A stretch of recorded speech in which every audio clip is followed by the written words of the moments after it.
सब अक्सर सुने हुई हैं कि बहू का अपने सास ससुर का माता पिता समझे के चाहिए और सास ससुर का बहू का आपन बिटिया समझे के चाहिए। लेकिन हम कही थी कि कभो ना समझे के चाहिए।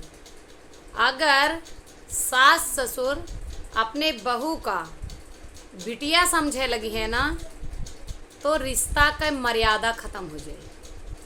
आप कहाँ काहे का बिटिया का मनई मारा था, गरियावा था, तरह तरह के बोली बोल देता है।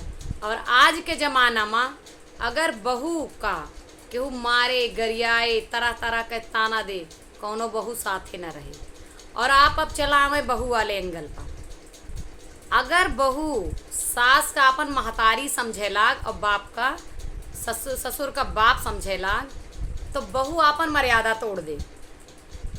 का होता है नैहरे में बहू जोन होता है अपने महतारी पर हुकूमत जतात, मम्मी पानी देना, मम्मी खाना देना, दुनिया भर का है।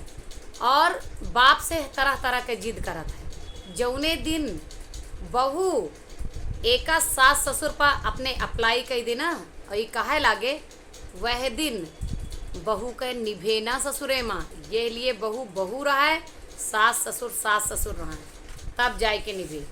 माता पिता और बेटी बने के कोनो जरूरत